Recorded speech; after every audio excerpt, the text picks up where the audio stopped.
Jaipur airport पर खतरा मंडरा रहा है। ये हम इसलिए कह रहे हैं क्योंकि एयरपोर्ट के पास बड़ी संख्या में निर्माण हो रहा है। एयरपोर्ट प्रबंधन और डीजीसीए जारी कर चुका है पहले नोटिस, लेकिन फिर भी निर्माण कार्यों पर अभी तक रोक नहीं लगाई पाई जा रही है। एयरपोर्ट बाउंड्री से सटाकर किए गए हैं कई अवैध निर्माण। अब अहमदाबाद विमान हादसे के बाद सवाल उठते भी नजर आ रहे। तस्वीरें जरा देखिएगा, क्या किसी बड़ी दुर्घटना का इंतजार यहां किया जा रहा है? बड़ा सवाल तो है ही, और हाई राइज बिल्डिंग्स है जो पूरे तरीके से इनलीगल है।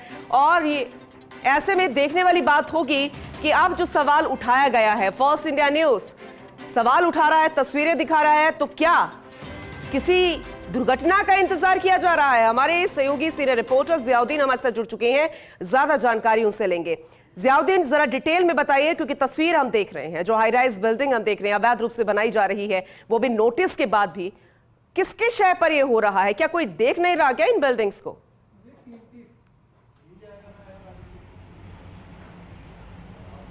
देखिएगा कि अगर सिर्फ बिल्डिंग ही नहीं, हर तरफ से जयपुर एयरपोर्ट के ऊपर खतरा नज़र आ रहा है। क्योंकि एक नॉर्म्स हैं जो तय किए गए हैं कि एयरपोर्ट का जो 500 मीटर का जो दायरा है, उस दायरे के अंदर 11 मीटर से ज़्यादा ऊंची बिल्डिंग नहीं बन सकती। लेकिन जिस जगह हम खड़े हुए हैं वो टर्मिनल 2 है। मेरे सीधे हाथ की तरफ ये एयरपोर्ट की जो बिल्डिंग है, और इसके पीछे ही जो बाउंड्री है उसके पीछे ही रनवे है। और अगर देखेंगे तो लेफ्ट साइड के ऊपर एक बड़ी सी बिल्डिंग बनती हुई दिख रही है। काफ़ी सालों तक इस बिल्डिंग का काम रुका रहा, लेकिन अब ये लगातार काम चालू है। अगर इस बिल्डिंग के ऊपर अगर आप खड़े होंगे तो एयरपोर्ट का अंदर का जो नज़ारा है, हर एक चीज़ बारीकी से देखी जा सकती है। ये तो एक उदाहरण है। ऐसी ही दर्जनों बिल्डिंगें, दर्जनों बड़े बड़े कॉम्प्लेक्स और दर्जनों बिल्डिंगें यहाँ पर बनती हुई नज़र आ रही हैं। चूँकि ये कहा गया है कि एयरपोर्ट का 100 मीटर का जो दायरा है, एयरपोर्ट की जो परिधि है, जहाँ पे ख़त्म होता है एयरपोर्ट, उसके 100 मीटर के दायरे को नो कंस्ट्रक्शन जोन घोषित किया गया है। लेकिन मज़े वाली बात यह है कि पूनम, 100 मीटर तो दूर, एयरपोर्ट की जो बाउंड्री है और उन मकानों की जो बाउंड्री है या बिल्डिंगों की जो बाउंड्री है, बिल्कुल बराबर सटा के खड़ी कर ली गई है। नियमों को ताक में रख दिया गया है।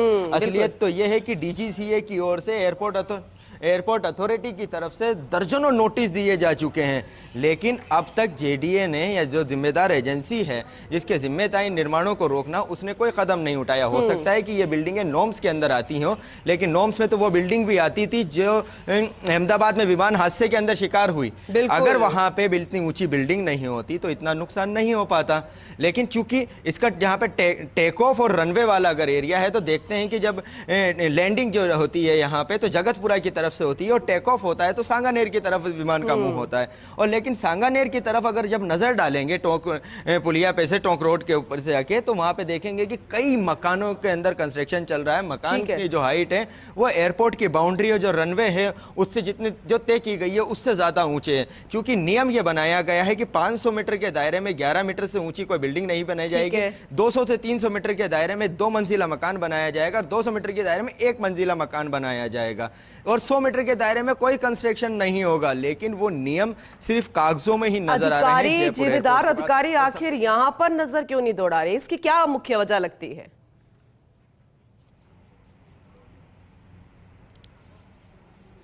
देखिए, मुख्य वजह सबको समझ में आती है कि सालों पहले करीब, जहां तक मैंने सुना है कि 10-12 साल तक एयरपोर्ट के आसपास किसी तरह से बिल्डिंग का कंस्ट्रक्शन नहीं हो पाया था। लेकिन एकाएक यहां पे होड़ सी मच गई कि बड़ी बड़े जो नामी गिरामी जो बिल्डर्स हैं वो यहां पे जो बिल्डिंग का निर्माण करना शुरू कर दिया। लेकिन उनका तो छोड़िए, सबसे अहम और दिलचस्प बात यह है कि एयरपोर्ट के आसपास करीब 80 से ज़्यादा ऐसे मैरिज गार्डन हैं जिनको बंद करने के लिए एयरपोर्ट अथॉरिटी और डीजीसीए लगातार जेडीए को लिख रहा है, निगम को लिख रहा है, पुलिस को लिख रहा है, लेकिन उन पे कार्रवाई नहीं हो रही। वजह यह है कि जब वहां पे कोई प्रोग्राम होता है तो उसके अंदर लेजर लाइट का उपयोग किया जाता है, और वो लेजर लाइट सीधे इफेक्ट करती हैं लैंडिंग के वक्त। जब पायलट लैंडिंग करते हैं विमान को, उस वक्त वो लेजर लाइटें जलती रहती हैं, तो कई बार यहाँ पे हादसे होते होते बचे।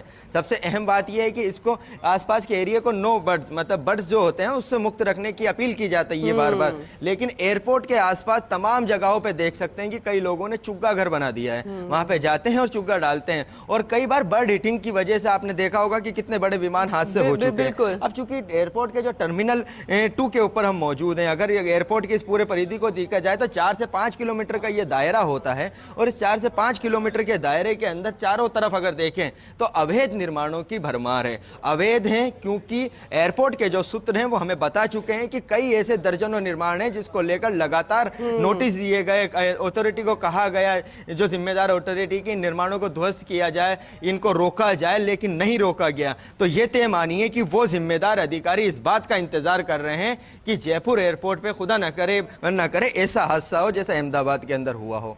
क्योंकि अगर पहले ही एहतियात बरत ली जाए तो बेहतर होगा। एहतियात मत बरतिए तो नियमों की पालना तो कर लीजिए, जो नियम तय किए गए हैं उनकी पालना करवा लीजिए। लेकिन जिम्मेदार इस पे बोलेंगे नहीं, कहेंगे कि साहब ये निर्माण पहले का है, ये निर्माण बाद का है, ये निर्माण वहां का है। अगर टोंक रोड की तरफ देखा जाए, जो कॉलोनी तमाम जो कॉलोनियां वहां पे बसी हुई हैं, एयरपोर्ट की दीवार के सटाकर निर्माण कर लिया गया।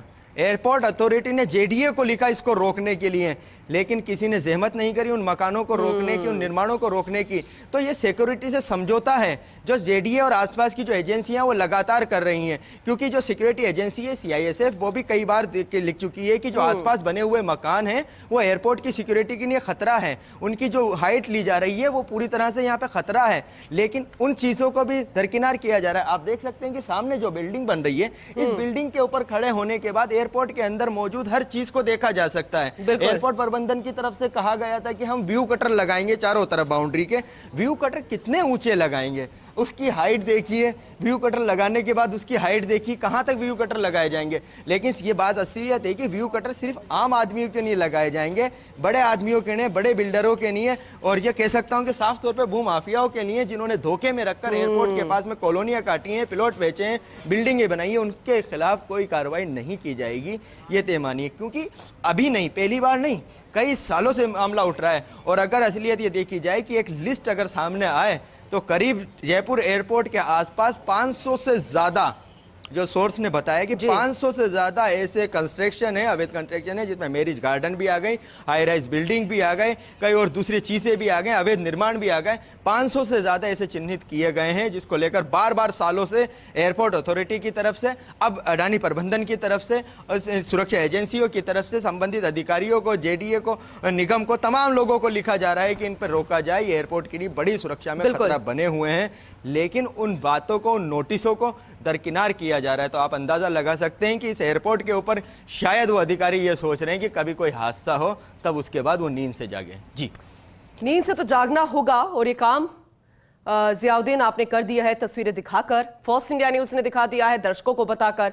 सवाल तो खड़े होंगे ही, क्योंकि यात्रियों की जिंदगियों का सवाल है, और ऐसे में उन लोगों का भी सवाल है जो अब यहां पर रहने लगे हैं इनलीगल तरीके से। क्योंकि आपने कहा कि अगर लिस्ट तैयार होगी तो फिर हर कोई उस दायरे में आएगा, फिर वो चाहे रिहायशी इलाका हो, मैरिज गार्डन हो, हाई राइज बिल्डिंग हो, कंस्ट्रक्शंस बिल्डिंग हो, न जाने क्या क्या। लेकिन एक बड़ा सवाल, आखिर क्यों जिम्मेदार अधिकारी यहां ध्यान नहीं दे रहे, लेकिन एक्शन मोड तो चल रहा है, लेकिन यहां क्यों नहीं। और अहमदाबाद की जो घटना हुई है, अगर उसके बाद भी अगर सबक नहीं लिया जाता तो फिर हम तो यही कहेंगे कि आंखें मूंद कर सोए बैठे हैं, और उनको जगाने का काम हम बखूबी कर रहे हैं। लेकिन इनकी नींद कब जागेगी, ये देखने वाली बात होगी। जियाउद्दीन, लगातार आपसे जानकारी हम लेते रहेंगे, अपडेट लेते रहेंगे, तस्वीरें हम दिखाते रहेंगे, क्योंकि बेहद जरूरी है। सवाल तो खड़ा होता है कि क्या किसी हादसे का इंतजार यहां पर किया जा रहा है। शुक्रिया जियाउद्दीन, फिलहाल इस जानकारी के लिए अपडेट लेते रहेंगे। और इस बीच जयपुर